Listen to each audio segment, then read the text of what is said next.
The Pentagon's Ordnance Department war room was a pressure cooker of frayed nerves and fading hope. It was April 1942, and the air was thick with the acrid bite of cigarette smoke, the faint hum of fluorescent lights, and the rustle of telegrams bearing grim news. Maps dominated the oak table at the room's center, their edges curling under the heat of overworked lamps. Red pins stabbed into North Africa, each one a silent scream of defeat. The German Panzer divisions, led by Rommel's Afrika Korps, were carving through Allied lines like a scythe through wheat. The reports were relentless.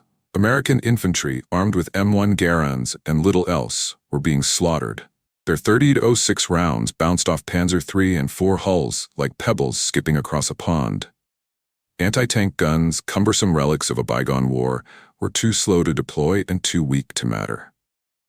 The Allies were losing ground, men and time. "This isn't a war. It's a massacre," Colonel Leslie Skinner growled, his voice cutting through the room like a bayonet. A veteran of the Great War, Skinner had seen his share of carnage, but the telegrams from El Alamein shook even his iron resolve. He slammed a fist on the table, scattering papers. "Our boys are out there with rifles against 30-ton tanks. Rifles. We've got nothing that can stop a panzer at range." Across the table, General Glaydon Barnes, head of Army Ordnance, leaned back in his chair, his face a mask of controlled frustration. Barnes was a man of systems, of blueprints, of proven designs.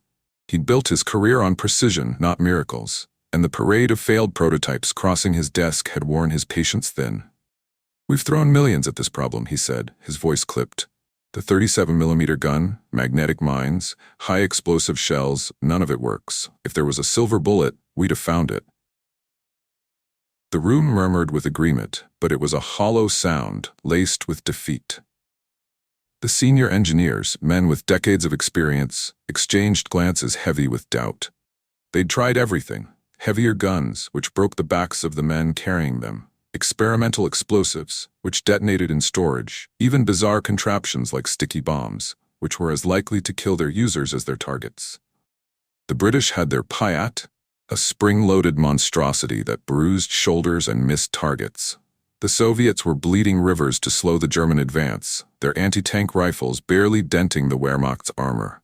The Americans, still new to this global slaughter, were scrambling to catch up. In the corner, unnoticed by the shouting brass, stood a young man who looked out of place in the chaos.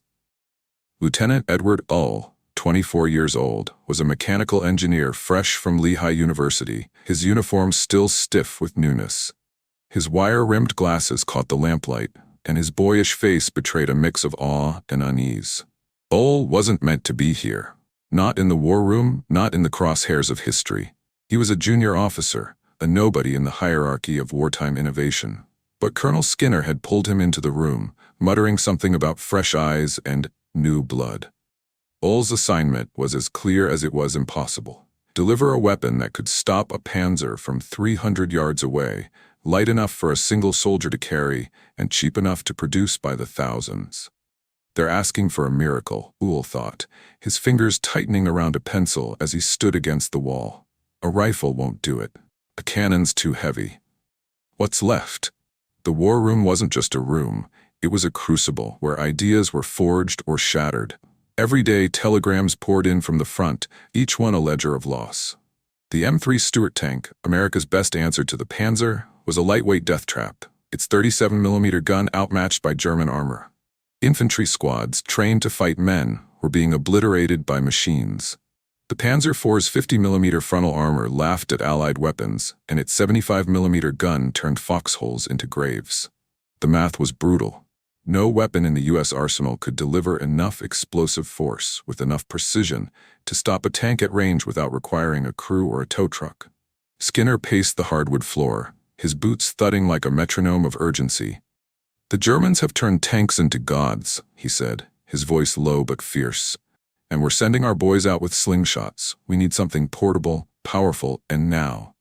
Ull listened, his mind racing. He'd memorized the specs of every German tank in the field. The Panzer III had 30mm of side armor, vulnerable if you could get close, but getting close meant surviving machine gun fire and treads. The Panzer IV was worse, its frontal plate a near impenetrable 50mm. Anti-tank rifles were obsolete, artillery was too slow, and the experimental weapons, magnetic mines, rocket-propelled grenades, were either too complex or too dangerous to scale. Uhl's engineering training kicked into overdrive, sifting through possibilities. Kinetic energy? Too weak. Chemical explosives? Too heavy. What's the answer? Unlike the senior engineers, Uhl didn't come from the old school of heavy machinery. He was a product of the Depression, raised in a small Pennsylvania town where ingenuity meant making do with what you had. At Lehigh, he'd spent hours tinkering in machine shops, building contraptions from scrap metal and wire. His professors had called him methodical, even obsessive, but they'd also seen something rare, a mind that saw simplicity where others saw complexity. While the Ordnance Department chased bigger guns and thicker armor, Uhl kept circling back to a single question. What if the answer isn't bigger? What if it's simpler? Edward Uhl wasn't supposed to be the one to solve this. He was born in 1918, the son of a railroad worker, and had grown up fixing broken farm equipment with nothing but pliers and grit. At Lehigh, he'd excelled in mechanics, but his real talent was seeing connections others missed. A lecture on shaped charges, explosives that focused their blast into a single piercing point, had stuck with him. The Germans used them in artillery shells. The British had tried them in mines, but no one had made them portable, something a single soldier could aim and fire. The idea was tantalizing, but it was also absurd. A man-portable anti-tank weapon? The senior engineers would laugh him out of the room. Yet the war room's desperation was infectious. Uhl felt it in his bones, the weight of lives lost, of battles slipping away. He'd read the letters from soldiers in North Africa, scrawled in haste between firefights. One, from a private in the 1st Infantry Division, haunted him. "We're sitting ducks out here. The tanks come and we run. If we don't get something to fight back with, we're done." Uhl wasn't a soldier, but he felt the urgency as if he were in the foxhole himself. That night, after the war room emptied, Uhl wandered the grounds of Aberdeen Proving Ground. The Maryland air was cool, the sky bruised with clouds. The test range lay quiet, but the echoes of the day's failures lingered, shattered targets, misfired rounds, and the curses of engineers who'd staked their reputations on complex designs. Uhl's boots crunched on gravel as he passed a pile of discarded equipment, rusted mortar tubes, broken rifle stocks, tangled wire, junk, all of it. The wreckage of a war machine that couldn't keep up. He stopped, his eyes catching on a dented 60mm mortar tube, half buried in the dirt. It was nothing special, a steel pipe abandoned after a failed test, but to Uhl it was something else. Light, portable, hollow. His mind flashed to that lecture on shaped charges. A shaped charge didn't need a massive gun to deliver it, just a way to propel it accurately. A rocket, maybe, a simple tube to guide it, a trigger to set it off. The idea was ludicrously simple, almost childish. A pipe, a rocket, a spark. No one would take it seriously. Not Barnes, not Skinner, not the engineers who worshipped complexity. Uhl crouched, brushing dirt from the tube. What if you could fire a shaped charge like a bullet? The thought was a spark in the dark, fragile but stubborn. He knew the risks. The senior engineers would mock him. The Ordnance Board would dismiss it as a toy. But the telegrams from North Africa didn't lie. The Panzers didn't stop, and the Allies were running out of time. Uhl picked up the mortar tube, its cold steel heavy in his hands. The weight felt right, not like a weapon, but like a possibility.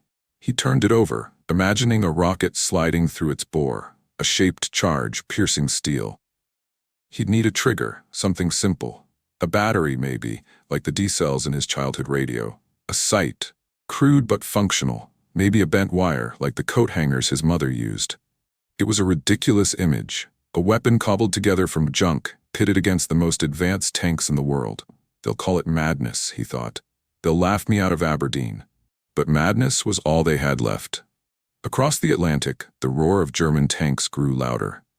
In England, paratroopers of the 82nd Airborne trained in the dark, unaware that their survival might soon hinge on a young engineer's obsession. And at Aberdeen, under the skeptical gaze of generals and engineers, Edward Uhl began to sketch. The metallic clang of a test range door closing echoed in the distance. Dawn was breaking over Maryland, painting the sky in streaks of fire. In the quiet, Uhl heard the faint hum of something new.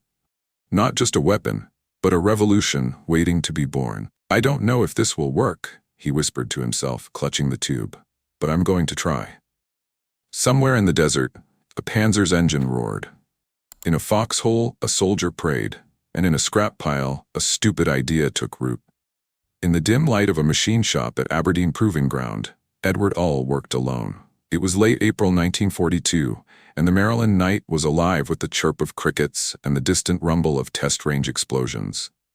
The shop smelled of oil, scorched metal, and desperation, a fitting stage for an engineer who'd staked his career on a dented mortar tube.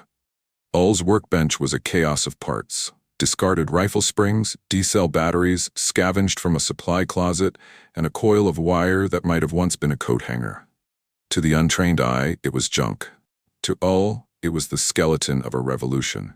He hadn't slept properly in days. The war room's urgency clung to him like damp wool. Every telegram from North Africa, a reminder of the stakes. Men are dying out there, he thought, his hands steady as he welded a crude trigger mechanism to the mortar tube. If this fails, more will follow. The idea was simple. Too simple, he feared. A steel pipe to guide a rocket, a shaped charge to pierce armor, a battery to spark ignition. No gears, no hydraulics, no complexity. Just raw, unpolished function. But simplicity was a sin in the eyes of the Ordnance Department, where engineers worshipped blueprints thick with equations and prototypes heavy with ambition. Ull's mind raced as he worked. He'd read about shaped charges in a dusty textbook at Lehigh. Explosives that focused their blast into a molten jet, capable of punching through steel like a hot knife through butter. The Germans used them in artillery, but artillery was no use to an infantryman dodging tank treads. Ull's innovation was to shrink the concept, to make it portable. A rocket, propelled by a simple powder charge, could carry the shaped charge. A tube could aim it, and a soldier, any soldier, could fire it. The math checked out, but the risks were glaring. Rockets were unstable, triggers could fail, and a misfire could kill the user as easily as the target. "They'll laugh at me," Ull thought, his glasses fogging as he soldered a wire to a battery terminal. "They'll call it a toy." But toys didn't stop Panzers, and Ull was betting everything on the chance that his idea could. By early May, Ull had a prototype, or at least something resembling one. The launcher was a 60mm mortar tube, 5 feet long, with a crude wooden stock bolted to one end. The trigger was a makeshift switch wired to a D-cell battery that sparked a powder charge. The sight was a bent coat hanger, twisted into a rough V shape, pinned to the tube with a nail. The rocket itself was a cobbled-together mess. A shaped charge warhead, a propellant stick, and a stabilizer fin that looked like it belonged on a child's model plane. It was ugly, awkward, and utterly unprofessional. Ull loved it. He tested it in secret, away from the prying eyes of Aberdeen's senior engineers. On a deserted corner of the test range, with only a corporal named Jenkins to help him, Ull fired the first shot. The rocket wobbled, hissed, and veered into a sandbag, exploding with a crack that sent dirt flying. Jenkins ducked, cursing. "You trying to kill us, Lieutenant?" he shouted, brushing sand from his uniform. Ull grinned, his heart pounding. It worked. Not perfectly. The rocket's trajectory was erratic, and the trigger had sparked alarmingly close to his hand, but it worked. The sandbag was obliterated, and the steel plate behind it bore a fist-sized hole. A Panzer's side armor was 30mm thick. Ull's rocket could punch through twice that. The next week was a blur of failures and fixes. Rockets fizzled, triggers jammed. One prototype exploded on launch, sending Ull and Jenkins diving for cover. "This thing's a death trap," Jenkins muttered after a particularly close call, his face smudged with soot. But Ull was undeterred. Each failure taught him something. A better propellant mix, a stronger fin, a simpler ignition. By May 10th, he had a second prototype, still crude, still mocked by anyone who saw it, but reliable enough to test formally. The Ordnance Department's review board was a gauntlet of egos and expertise. On May 11, 1942, Ull stood before a panel of engineers, scientists, and officers, his prototype cradled in his arms like a newborn. The room, a sterile conference hall at Aberdeen, buzzed with skepticism. Colonel Leslie Skinner was there, his face a mix of curiosity and doubt. General Gladon Barnes sat at the head of the table, his eyes narrowing as Ull set the launcher down. The other engineers, men with PhDs and decades of experience, whispered among themselves, their words dripping with disdain. "This is your solution, Lieutenant," one engineer, Dr. Harold Grayson, said, adjusting his glasses. "A pipe and a coat hanger? We're fighting panzers, not playing in a scrapyard." Laughter rippled through the room. All's face burned, but he stood his ground. "It's light, sir," he said, his voice steady despite the knot in his stomach. 5 pounds, portable by one man. It can fire a shaped charge 300 yards and penetrate 60 millimeters of steel. No other weapon in our arsenal can do that." Grayson snorted. "And what happens when it blows up in a soldier's face, or misses entirely?" "This isn't a laboratory, son. This is war." Skinner raised a hand, silencing the room. "Let's see it work before we bury it," he said, his tone pragmatic but not unkind. "You've got one shot, Ull. Don't waste it." Ull nodded, his jaw tight. He'd expected resistance. The Ordnance Department was a fortress of tradition, where innovation was measured in tons and complexity. His launcher was an insult to their dogma, a glorified drainpipe challenging the might of German engineering. But Ull had seen the hole in that steel plate. He'd heard the boom of his rocket, and he knew what was at stake. The test was scheduled for May 12, 1942, at Aberdeen's main proving ground. The range was a sprawling expanse of dirt and steel, scarred by years of explosions. A captured Panzer III, shipped from North Africa, sat 100 yards away, its turret gleaming under the morning sun.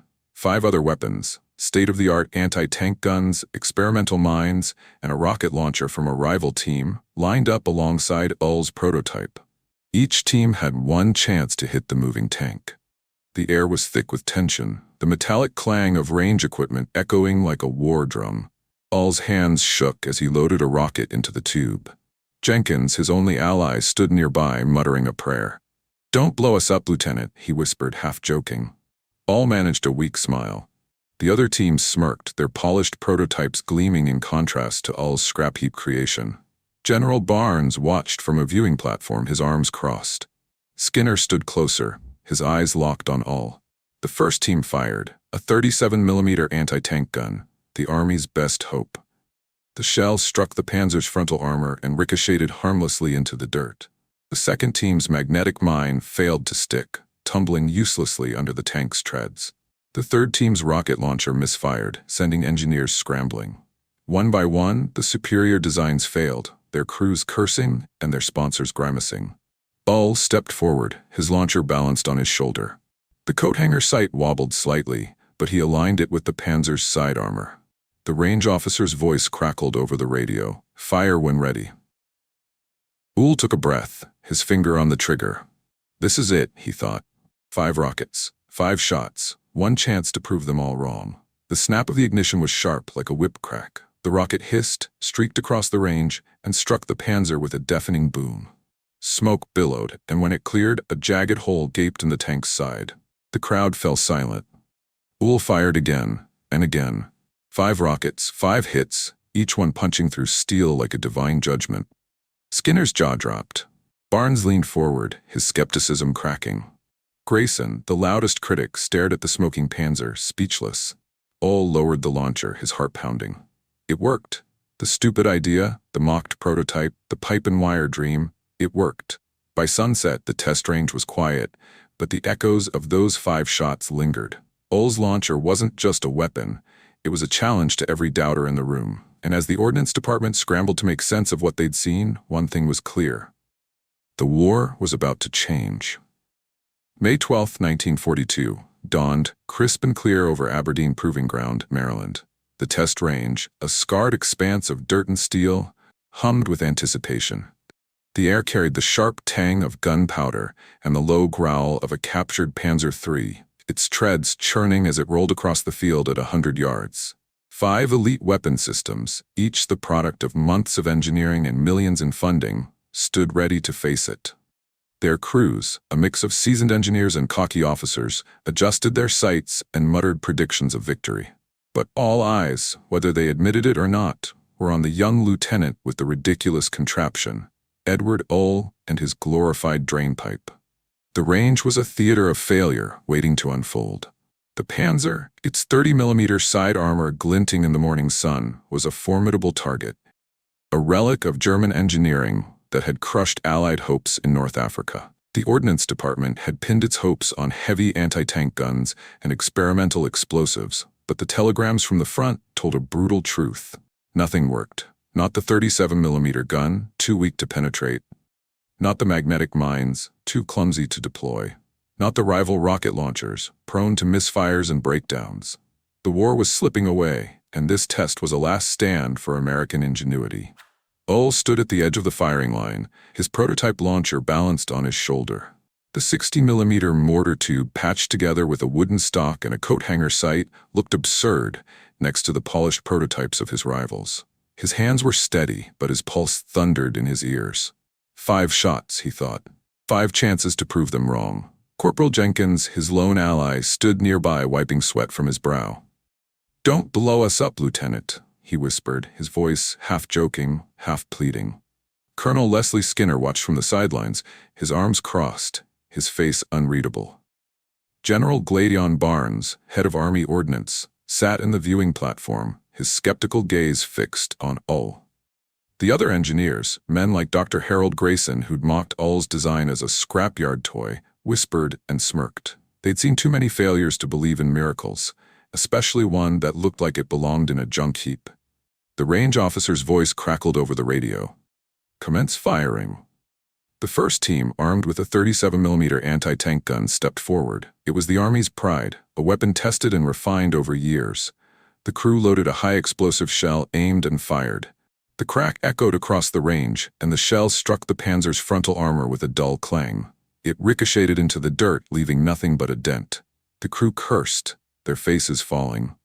"No penetration," the range officer reported, his voice flat. Barnes shook his head, scribbling a note. The second team deployed a magnetic mine, designed to stick to a tank's hull and detonate on command. The launcher, a bulky contraption, fired with a thud.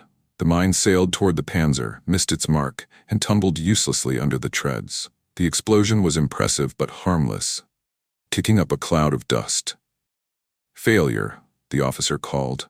Grayson smirked, muttering to his colleague about overcomplicated nonsense. The third team's rocket launcher, a rival to Ull's design, was next. It was sleek, heavy, and packed with cutting-edge electronics, a marvel of engineering. The crew fired and the rocket sputtered, veered off course, and exploded in a sandbank 20 yards away. Engineers scrambled to check the wreckage, their shouts drowned by the Panzer's engine. "Misfire," the officer noted, and the team's lead engineer turned red, barking orders to no one in particular. 2 more teams followed, each failing in turn. A high-explosive grenade launcher jammed. A prototype anti-tank rifle shattered its barrel on the first shot. The Panzer rolled on, unscathed, its treads grinding the earth like a taunt. The crowd grew restless, the air thick with frustration. Barnes leaned forward, his fingers drumming on the railing.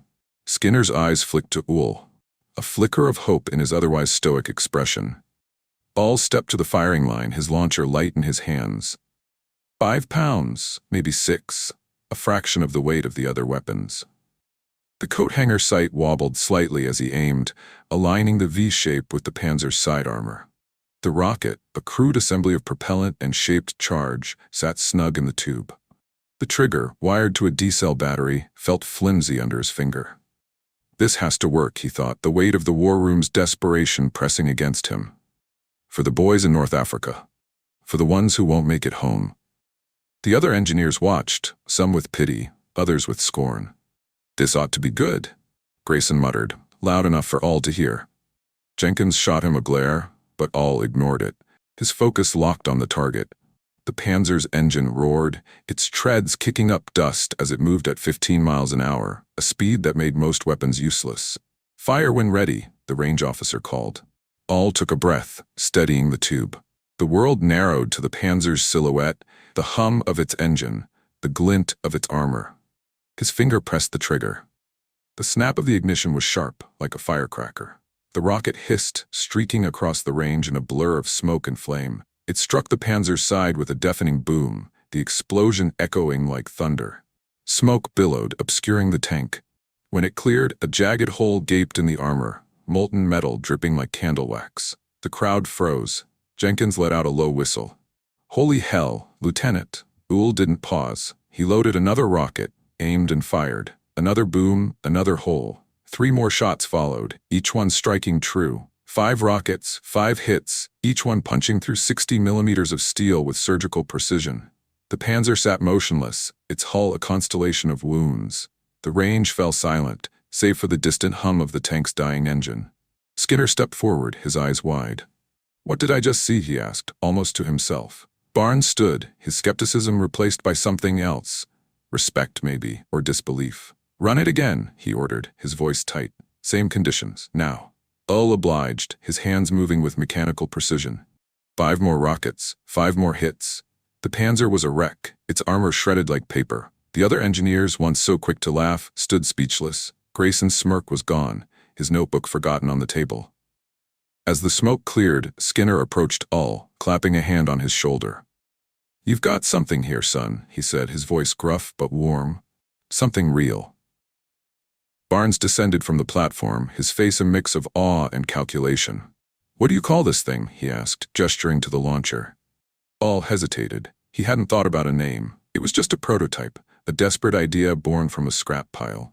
But Jenkins, ever the joker, piped up. "Looks like something Bob Burns would play," he said, referencing the comedian's bizarre musical instrument, a tube with a funnel, played like a trumpet. "Call it a bazooka." The name stuck. It was absurd, fitting for a weapon born from ridicule. But as the engineers gathered around the wrecked Panzer, examining the holes Ull's rockets had carved, the laughter faded. The bazooka wasn't just a weapon, it was a statement. A challenge to the German war machine, to the skeptics in the room, to the very idea that complexity equaled power. Barnes turned to Ull, his voice low. "Get this to production. Fast." Ull nodded, his chest tight with a mix of pride and fear.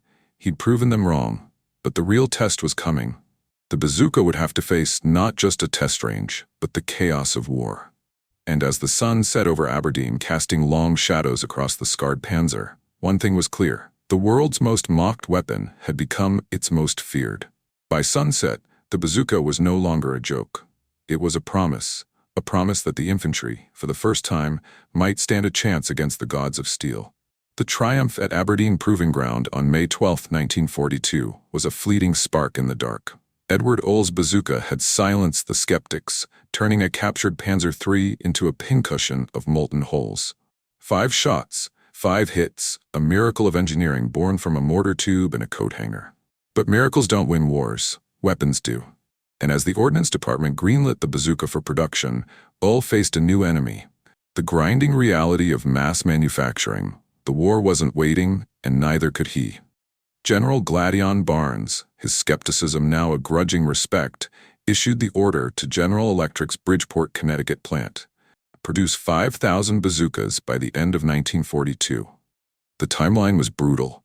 6 months to turn a scrapyard prototype into a battlefield-ready weapon. Ull, barely 24, found himself thrust from the test range to the factory floor, surrounded by engineers who still eyed his launcher with suspicion. The clang of machinery and the hiss of welding torches filled the air, but so did the murmurs of doubt. "This thing's a firecracker waiting to go off," one foreman muttered, tossing a blueprint aside. "Good luck getting it to work without killing someone." Ull felt the weight of every word. The bazooka was his creation, his defiance against the panzers tearing through North Africa. But creation was one thing, production was another. Factories weren't machine shops. They demanded precision, uniformity, and scale, qualities Ull's cobbled-together prototype lacked. The mortar tube, once a scavenged relic, now needed to be machined to exact tolerances.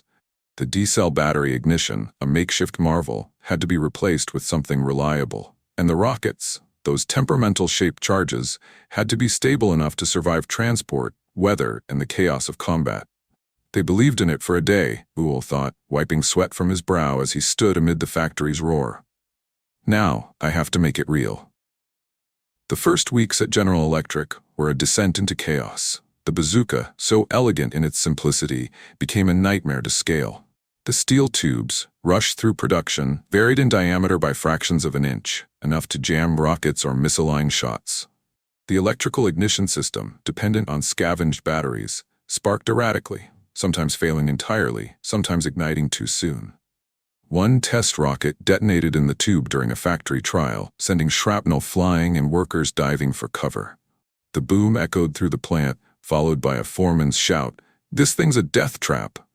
All stood by the wreckage, his notebook singed but intact. "It's my fault," he thought, the acrid smell of burnt propellant stinging his nose. "I didn't account for the tolerances, the heat, the human error." The senior engineers, who'd grudgingly accepted the Bazooka's success at Aberdeen, now circled like vultures. Dr. Harold Grayson, the loudest critic from the review board, cornered Ull after the incident. "You proved a point, Lieutenant," he said, his voice dripping with condescension. "But this isn't a science fair. Soldiers need weapons, not experiments." The failures piled up. A batch of rockets corroded in storage, their propellant degrading in the humid Connecticut summer. Another batch misfired on the test range, veering wildly into a fence. Field reports from early trials in North Africa trickled in, and they were brutal. "Weapon jams under dust," one report read. "Ignition fails in rain, men refusing to carry it." Each telegram was a knife to Ull's chest. He'd built the Bazooka to save lives, but soldiers were dying testing it. A private in the 1st Infantry Division was killed when a rocket detonated prematurely. His squad's report scrawled in angry ink, "This thing's more dangerous to us than the Germans." Ull worked through the nights, his eyes bloodshot, his hands stained with grease. He sketched fixes on napkins, recalculated propellant ratios, and argued with factory supervisors who prioritized quotas over quality.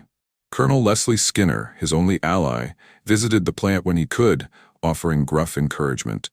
"You're not building a watch, Ed," he said, clapping Ull's shoulder. "You're building a weapon. It doesn't have to be perfect, it just has to work." But perfection was exactly what Ull chased. He couldn't shake the image of a soldier in a foxhole, facing a panzer's roar, trusting the Bazooka to fire true. Every failure felt personal, every death a mark on his soul. The factory wasn't Ull's only battleground. Back at the Pentagon, the Ordnance Department's bureaucracy was a hydra of red tape and egos. Senior officers, still stinging from the Bazooka's improbable success, questioned its readiness. "It's unproven," one colonel argued in a meeting, tossing a report on the table. "We can't stake the war on a pipe dream." General Barnes, now a cautious believer, pushed back, but even he had doubts. "We need numbers, Ull," he said in a tense phone call. "Not promises. If this fails in the field, it's your head and mine." The pressure was relentless. The Africa Corps was advancing, Rommel's tanks cutting through British and American lines like a blade. The Allies were planning a counteroffensive, Operation Torch, the invasion of North Africa, but without a weapon to stop panzers, it was a gamble doomed to bleed. Ull's Bazooka was the only hope, but it was teetering on the edge of becoming a national embarrassment. Ull's nights were haunted by doubt. What if they're right? He wondered, staring at the ceiling of his cramped boarding house room. What if it's too simple, too fragile? The coat hanger site, once a point of pride, now seemed like a cruel joke. The D-cell battery, a symbol of his ingenuity, felt like a liability. He imagined soldiers cursing his name as their launchers failed, panzers rolling over their positions. He imagined the telegrams piling up, each one a condemnation of his stupid idea. Yet amid the chaos, progress crept forward. Ull and a small team of engineers refined the design. They replaced the D-cell ignition with a magneto system, a hand-crank generator that produced a reliable spark. The rockets, plagued by corrosion, were sealed with new casings, tested to withstand heat and humidity.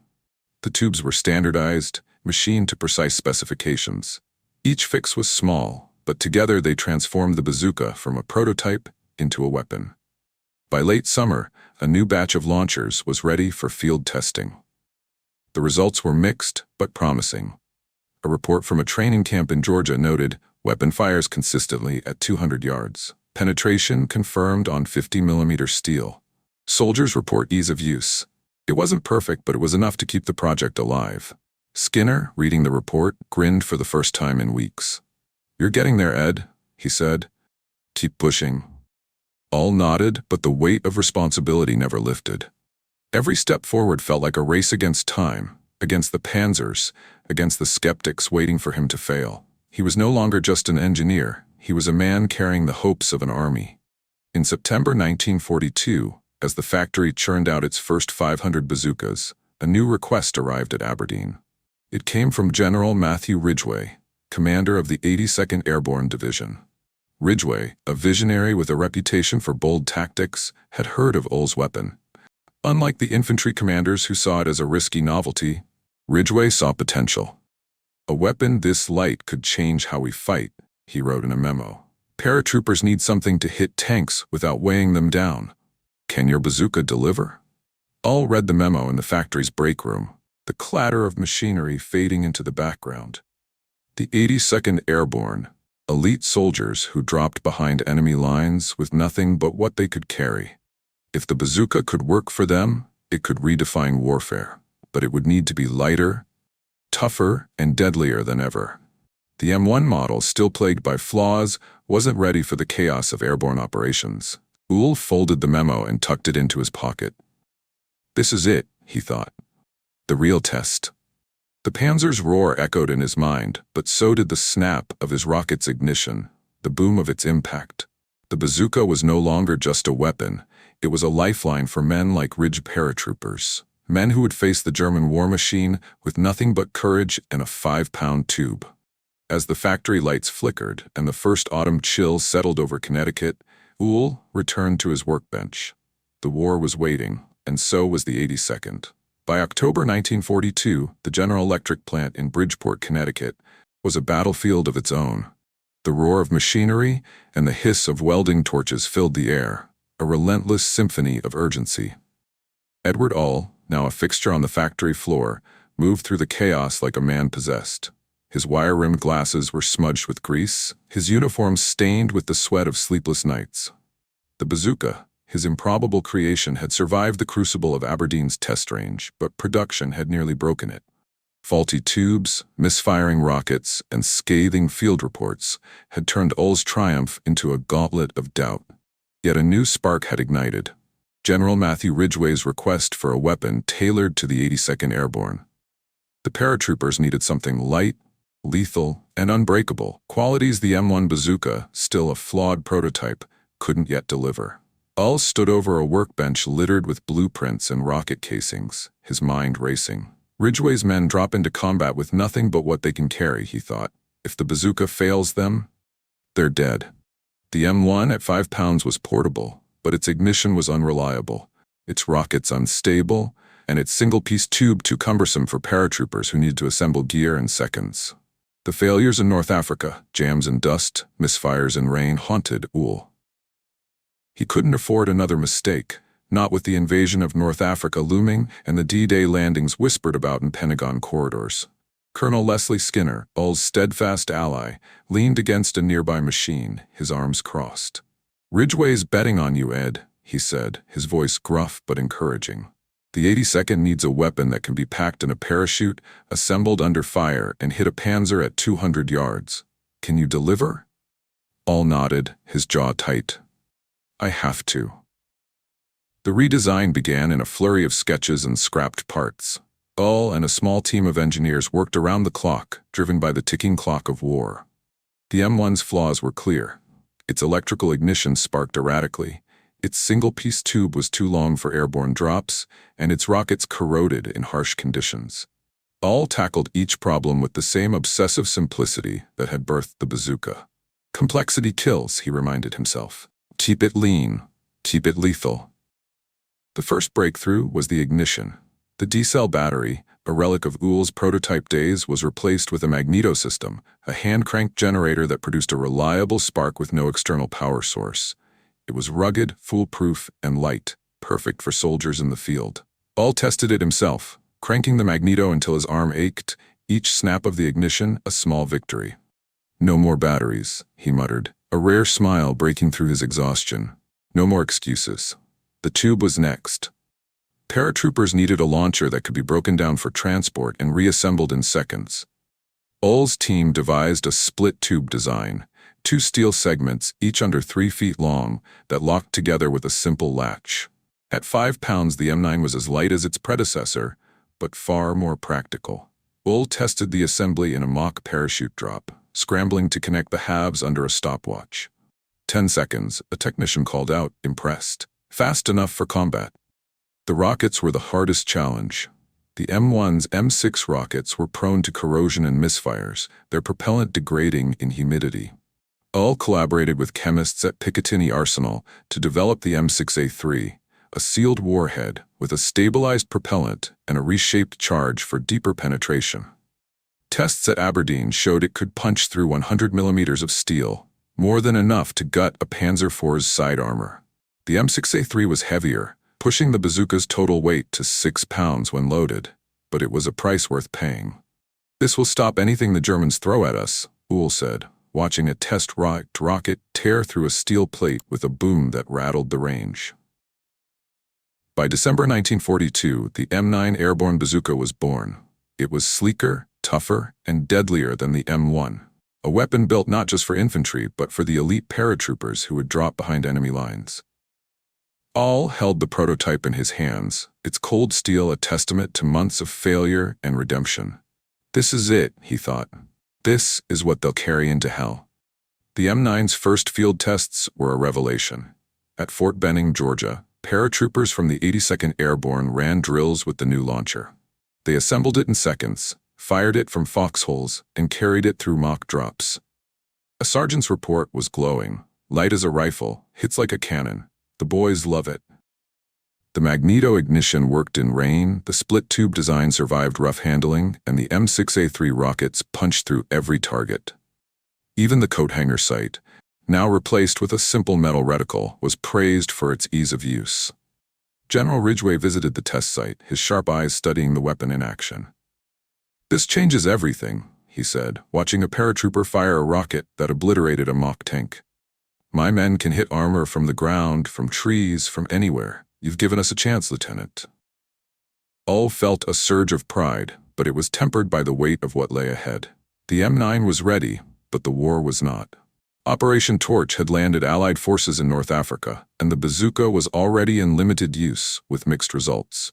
Some units reported success, others failures, jams, misfires, and the ever-present risk of operator error. Hull knew the M9 would face its true test, not on a range but in the chaos of combat, where dust, fear, and death would push it to its limits. By early 1943, the M9 was in full production, with General Electric churning out thousands of units. The factory floor, once a scene of chaos, now hummed with purpose. Workers, many of them women filling in for men at the front, assembled tubes and packed rockets with a quiet pride. "This'll make the Germans think twice," one worker said, sealing a crate destined for England. Hull watched, his exhaustion giving way to a flicker of hope. The bazooka was no longer a joke. It was a weapon soldiers trusted, a tool that could turn the tide. Across the Atlantic, the Allies were planning the invasion of Europe. D-Day, a gamble that would pit infantry against the full might of the German war machine. The 82nd and 101st Airborne Divisions were training in England, preparing to drop into Normandy's hedgerows and villages. Their mission was to secure key roads and bridges, often behind enemy lines, where panzers roamed unchecked. The M9 bazooka, light enough to strap to a paratrooper's leg, was their best hope against armor. General Ridgway briefed his men, his voice steady. "You'll land with nothing but your rifles, your knives, and this. Make it count." Hull received a letter from Ridgway, a rare gesture from a commander known for his intensity. "Your weapon is a game changer," it read. "We're counting on it to keep our boys alive." Uhl folded the letter carefully, tucking it into his notebook. He didn't feel like a hero, just a man who'd built something out of desperation and defiance. But as he watched crates of M9s loaded onto trucks bound for ports, he knew the real test was coming. By spring 1944, the M9 bazooka was standard issue for the airborne divisions preparing for D-Day. Paratroopers trained with it relentlessly, learning to assemble the split tube under fire, to aim through smoke and chaos, to trust the snap of the magneto and the boom of the rocket. In England's muddy fields, they fired at mock targets, their shouts of triumph echoing as steel plates crumpled. "This thing's a beast," one private yelled, watching a rocket blast a hole through a sandbag wall. Hull, back at Aberdeen, received the reports with a quiet satisfaction. The M9 was working, not perfectly, but well enough to earn respect. Yet he couldn't shake the fear that it wouldn't be enough. The Germans had upgraded their armor, with Panzer IVs and the new Panther tanks boasting thicker plates. The M9 could handle most, but a direct hit on a Panther's frontal armor was a gamble. And the paratroopers, scattered across Normandy's dark fields, would have no margin for error. As June 1944 approached, the air at Aberdeen grew heavy with anticipation. Uhl stood on the test range one evening, watching a final batch of M9s fire at a battered Panzer hull. The boom of each rocket was a reminder of what was at stake. Across the ocean, paratroopers packed their gear, unaware they carried history's next revolution. The Bazooka, born from a scrap pile and a young engineer's obsession, was about to face its crucible. The clang of a crate sealing shut echoed in the distance. The invasion was coming, and with it, the moment when Uhl's stupid idea would either save lives or break hearts. June 6, 1944, Normandy, France. The sky above the Cotentin Peninsula was a cauldron of flak and fire. C-47 transport planes droned through the darkness, their wings shuddering under German anti-aircraft fire. Inside, paratroopers of the 82nd and 101st Airborne Divisions clung to their seats, faces pale, knuckles white. The crack of explosions outside mingled with the roar of engines and the nervous chatter of men facing death. Strapped to their legs or slung across their backs were M9 bazookas, 6 pounds of steel and hope, the brainchild of a young engineer they'd never met. Edward Uhl's weapon, born from a scrap pile and ridiculed by experts, was about to face its ultimate test in the crucible of D-Day. The invasion of Europe had begun. Operation Overlord, the largest amphibious assault in history, hinged on the airborne troops dropping behind enemy lines to secure roads, bridges, and towns before the beach landings. But the Germans were ready. Panzer IVs and Stug assault guns prowled the hedgerows, their engines a low growl in the night. The paratroopers, scattered across Normandy's fields, would face them with rifles, grenades, and the untested M9. For men like Staff Sergeant Mike Ranney of the 82nd Airborne, the bazooka was a lifeline or a liability. The C-47 carrying Ranney's platoon lurched as flak burst nearby. "Hold tight, boys," the pilot shouted over the radio. Paratroopers checked their gear, fingers brushing the cold steel of their bazookas. Ranney, a wiry 23-year-old from Kansas, had trained with the M9 for months. He'd assembled its split-tube design in the dark, fired it at mock tanks, and cursed its quirks. "Better work, you bastard," he muttered, patting the launcher strapped to his leg. "If it jams, we're dead." The green light flashed. "Go, go, go!" The paratroopers leapt into the night, their chutes blooming in a sky lit by tracer fire. Ranney hit the ground hard, his chute tangling in a hedgerow. The crack of German machine guns echoed nearby, and the distant thud of artillery shook the earth. He cut himself free, heart pounding, and scrambled to assemble his squad. The drop had scattered them. Some men were a mile off course, others lost in the dark. But Ranney found 3 of his men, including Private Joe Carter, who carried the squad's spare rockets. "We've got a job to do," Ranney said, his voice steady despite the chaos. "Bridge at Lafayette. No panzers get through. Let's move." The paratroopers crept through the Normandy countryside, the air thick with the smell of wet grass and gunpowder. Moonlight filtered through clouds, casting shadows over hedgerows that hid German snipers and machine gun nests. Ranney's squad moved in silence, their boots sinking into mud. The M9 bazooka, its 2 halves now locked together, rested on Ranney's shoulder. Carter carried 6 M6A3 rockets, each one a gamble against 30 tons of German steel. At 200 hours, they reached a rise overlooking the Lafayette Bridge, a narrow stone span critical to the German counterattack. Below, the growl of a Panzer IV's engine cut through the night. Its turret swiveled, scanning for targets, its 75mm gun a promise of death. Ranney's stomach tightened. He'd seen what tanks did to infantry, men crushed under treads, foxholes turned to graves. The bazooka was their only chance, but it was untested in combat. "Uhl, you better not have screwed us," he thought, adjusting the metal reticle. "Carter, load me," Ranney whispered. Carter slid a rocket into the tube, its click barely audible over the tank's rumble. The Panzer was 150 yards away, moving slowly along the road. Ranney knelt, steadying the launcher. The magneto ignition, a hand-cranked marvel, felt solid under his thumb. He cranked it once, twice, feeling the faint hum of electricity. The sight aligned with the Panzer's side armor, a 30mm plate that looked invincible in the moonlight. "Here goes nothing," Ranney muttered. He squeezed the trigger. The snap of the magneto was sharp, followed by a hiss as the rocket streaked forward, trailing smoke. The boom of impact shook the ground, and a fireball erupted from the Panzer's hull. The tank shuddered, its engine choking as flames licked its turret. Ranney's squad stared frozen as the German crew bailed out, shouting in panic. One rocket, one kill, a machine god brought low by a 6-pound tube. "Holy shit, it worked," Carter yelled, his voice breaking the silence. Ranney didn't smile. He was already reloading, scanning for more targets. The crackle of German radios filled the air, and the distant rumble of another tank echoed. The night was young, and the fight was far from over. By dawn, the Normandy countryside was a patchwork of chaos.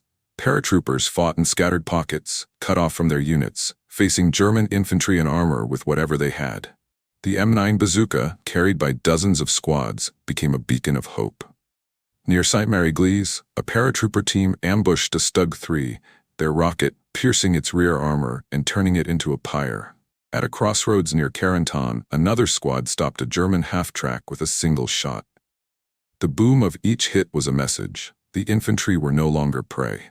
Ranney's squad held the Lafayette Bridge through the morning, repelling 2 more Panzer attempts to cross. Each time, the Bazooka spoke, its rockets carving holes through armor that had once seemed untouchable. "Keep 'em coming, Fritz," Carter shouted after the second kill, his fear replaced by a reckless grin. But Ranney knew the cost.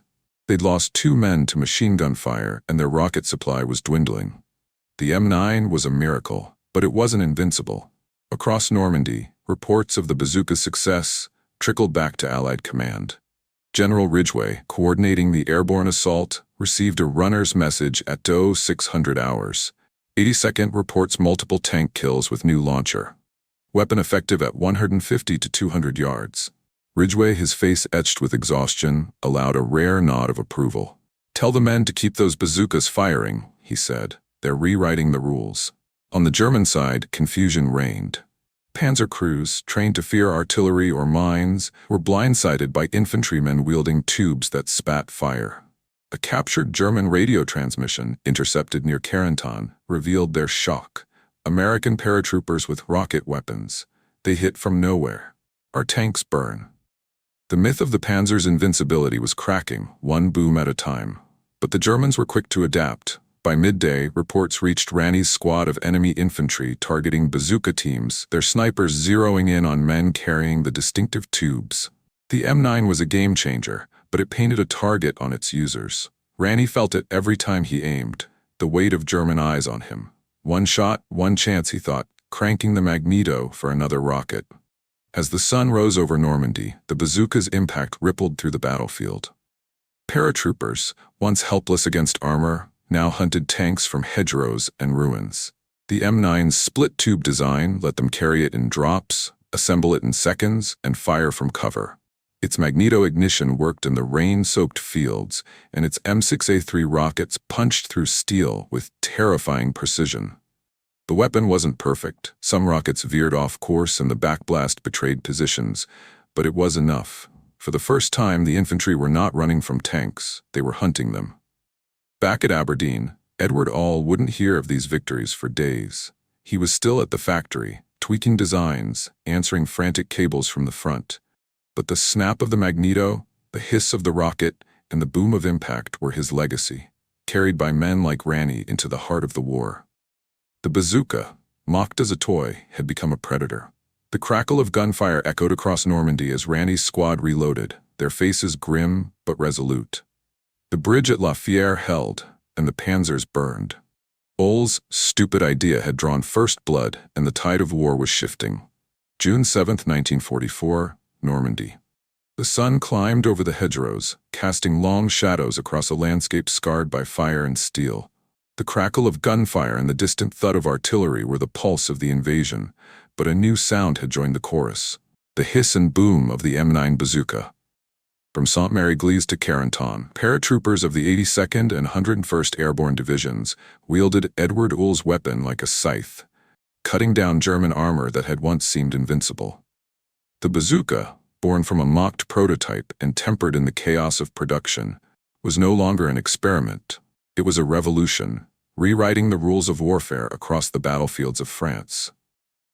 The success at La Fière Bridge, where Staff Sergeant Mike Ranney's squad stopped 3 panzers in a single night, was just the beginning. Word of the bazooka's power spread like wildfire among the scattered airborne units. Paratroopers, trained to fight light and fast, now carried a weapon that gave them a fighting chance against 30-ton machines. In foxholes and ruins, they swapped stories of tank kills, their voices a mix of awe and defiance. 1 shot, 1 kill.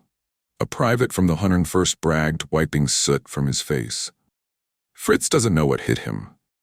But the Germans were learning fast.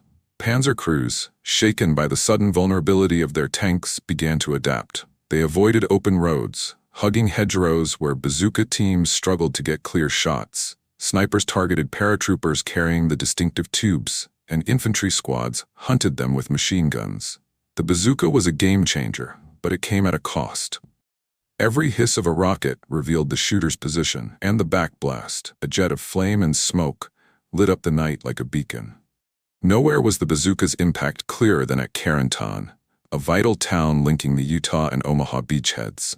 On June 10, 1944, Lieutenant Richard Winters of the 101st Airborne's Easy Company led his men into a maelstrom of German resistance.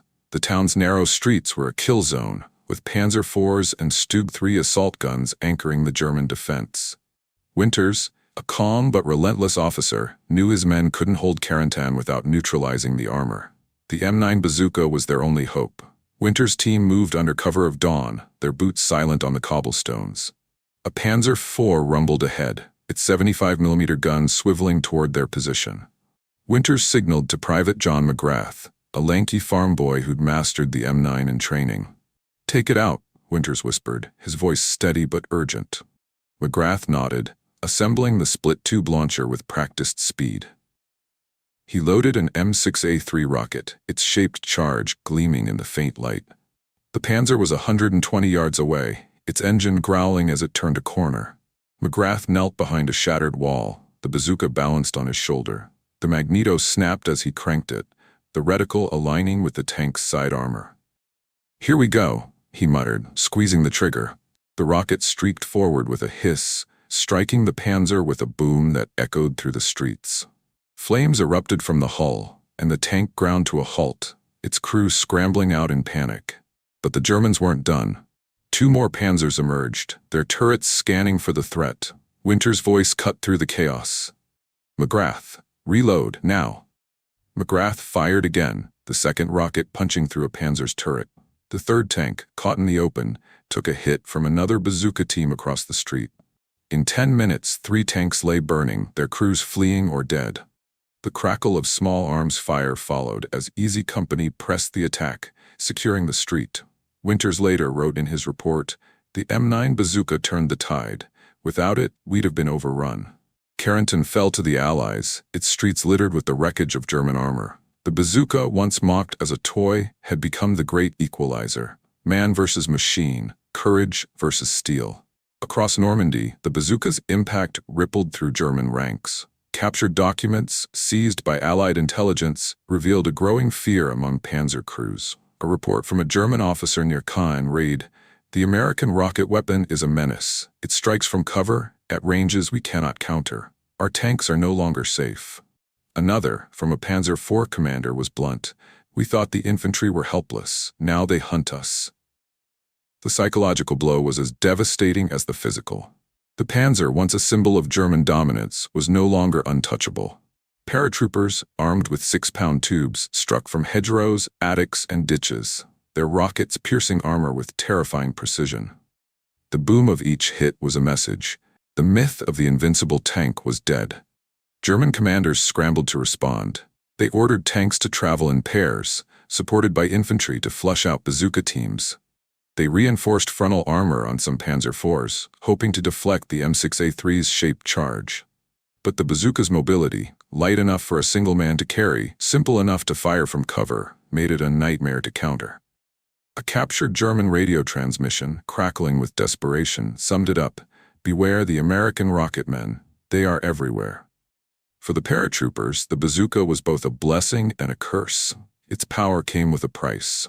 The backblast, a fiery jet that erupted from the tube's rear, betrayed positions to snipers and machine gunners.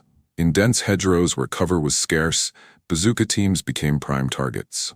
Near Saint-Lô, a 101st Airborne Squad lost 2 men when a German MG-42 zeroed in on their backblast. Ranney's squad, still holding La Fière, faced similar dangers.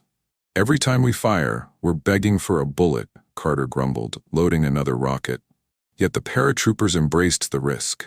The bazooka gave them agency, a way to fight back against the machines that had terrorized infantry for years. In village after village, they used it to ambush tanks, destroy bunkers, and clear strong points. A private in the 82nd, firing from a church steeple, took out a German half-track with a single shot, the boom reverberating through the town. Another team, pinned down near Utah Beach, used their M9 to blast a path through a German roadblock, saving their platoon. The bazooka's success wasn't flawless. Some rockets veered off course, their fins misaligned in the heat of battle. Others failed to detonate, embedding harmlessly in thick armor. But when it worked, and it worked often, it was devastating. General Ridgway, receiving reports from the front, sent a message to the Ordnance Department. "The M9 is saving lives. Get us more." By mid-June, the bazooka was a legend among the airborne. Paratroopers nicknamed it the Tank Buster, scrawling crude drawings of it on their helmets. Training camps in England rushed to teach new recruits its use, and factories in the U.S. doubled production. Edward Ull, still at Aberdeen, read the reports with a mix of pride and anxiety. Each success was a vindication, but each failure, a misfire, a jam, a soldier lost, felt like a personal blow. "They're counting on me," he thought, poring over blueprints for further improvements. "I can't let them down." The bazooka's impact went beyond tactics. It changed the psychology of the battlefield. Infantry, long resigned to fleeing tanks, now stood their ground.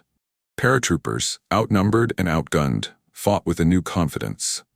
The snap of the magneto, the hiss of the rocket, the boom of impact, these were the sounds of a revolution, echoing from Carentan to the Bocage. As the Allies pushed inland, the Germans watched their armored advantage erode. The Panzers, once gods of the battlefield, were now prey. And the Americans, armed with a weapon born from a young engineer's defiance, had their thunder. By the summer of 1944, the Normandy campaign had become a crucible of fire and steel, and the M9 bazooka was its unlikely hero. From the hedgerows of Carentan to the rubble of Saint-Lô, Edward Ull's invention, once ridiculed as a glorified drainpipe, had turned American paratroopers into tank killers.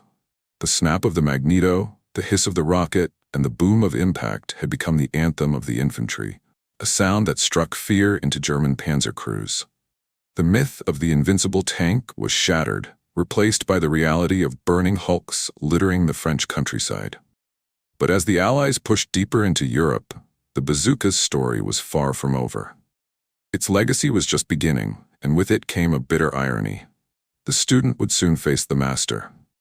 Edward Ull, still at Aberdeen Proving Ground, received reports from the front with a mix of pride and unease. The M9's success in Normandy, tank kills at La Fière, Carentan, and beyond, had silenced the skeptics who'd once mocked his coat-hanger prototype. General Matthew Ridgway's 82nd Airborne and Lieutenant Richard Winter's 101st had proven the weapon's worth, turning paratroopers into predators of armor. Yet each report of a misfire or a fallen bazooka team gnawed at Ull. "It's saving lives," he told himself, "but it's not enough." The war was accelerating, and the Germans were not standing still. In the fall of 1944, as the Allies advanced toward the Rhine, German engineers studied the wreckage of their panzers with growing alarm. Captured M9 bazookas, recovered from Normandy's battlefields, were dissected in secret workshops. The Germans, masters of mechanized warfare, recognized genius in the simplicity of Ull's design. The shaped charge, the portable tube, the magneto ignition, it was a blueprint they could not ignore. By late 1944, their response emerged, the Panzerschreck.